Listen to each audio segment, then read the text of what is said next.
There's that saying, I think it's Gandalf the wizard, who says, all who wander are not lost. We're here in Fort Madison, in an area where ducks can get lost. We'll get to that, but first I want you to meet Tim. Tim is the brewmaster here at the Lost Duck Brewery, right? Brewer, owner, janitor. You know. You're not comfortable, so you're one who's not comfortable with the term brewmaster. I got a hat that says I'm a brewmaster. Well, then there you go. They don't just give those hats out. I imagine you had to pay $15, $20 for that. Yeah, exactly. So the Lost Duck Brewery here in Fort Madison, now I have to say this, as far as like locations we've been, I don't know that this could be more Fort Madison.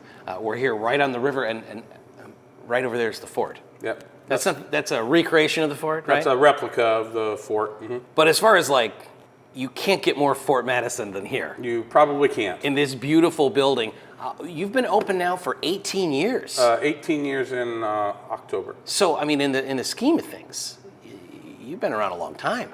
We've been... In the terms of craft, the craft beer industry, all the places we've gone that have popped up even since the show started, you've kind of been at this a while.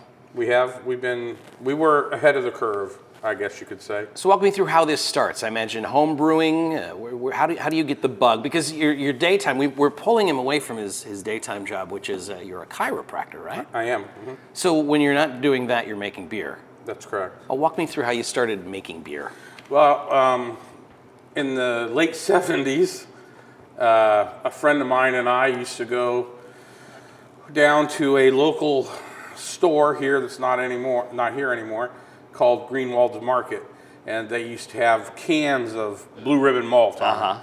And we used to make that for fun, not all year round, but usually in the fall. Just as a hobby. Yeah, it's just something to do. It's the late 70s, yeah. and of course, we were only like 17, 18. Right. So we made our own home brew back then, and always enjoyed doing it. And I went to school at Palmer in Davenport, and while I was at Palmer, I started home brewing again, just because there were some guys there from Wisconsin and northern Iowa and other places where it was something to do on Saturday afternoon while a football game was on or something like that. Having known quite a few people that have gone through Palmer, you don't have a ton of time on your hands, but you were able to figure out a way to make it happen. Yeah, sure. I mean, as far as all the studying and all the classes and all of that. It's busy, yeah. It keeps you busy. So you're a home brewer, then you become you open up your own place in this beautiful old building. And the history of this building, I mean, you were kind of telling me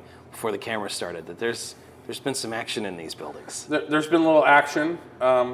There's two buildings here. The one building was originally built as a barber shop back in, probably the ladies from the Historical Society say it was built probably around 1875 to 1880. And then this other side was built a little bit after that. And usually back in those days, whenever there was a barber shop popped up, because people didn't have the ability to heat large volumes of water, they would go to the barber shop to get cleaned up. And of course, if you got cleaned up, the next thing on your mind might be some romance. So right. This place was opened shortly afterwards. Romance for a nominal fee, right? I mean, right, there you go. Yeah.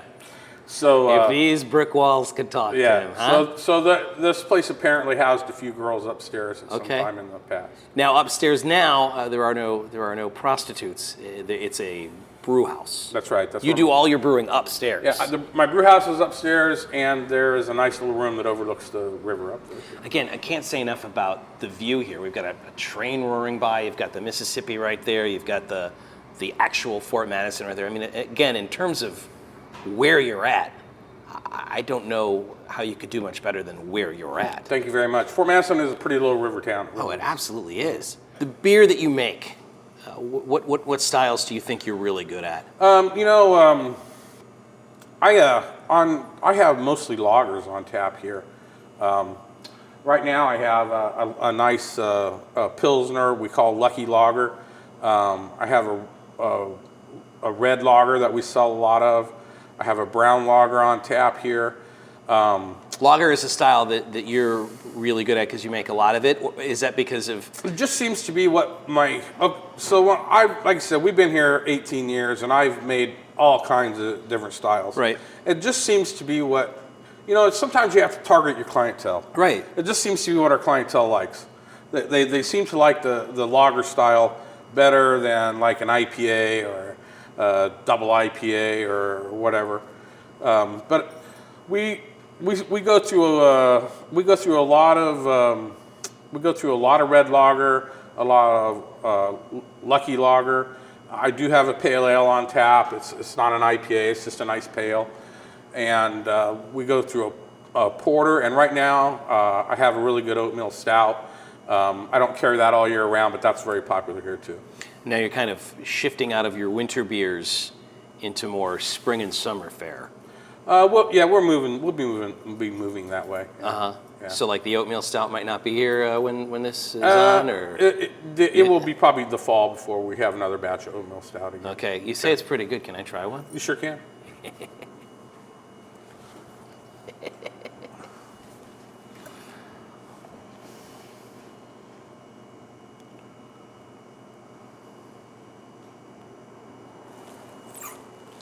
Oh, look at that.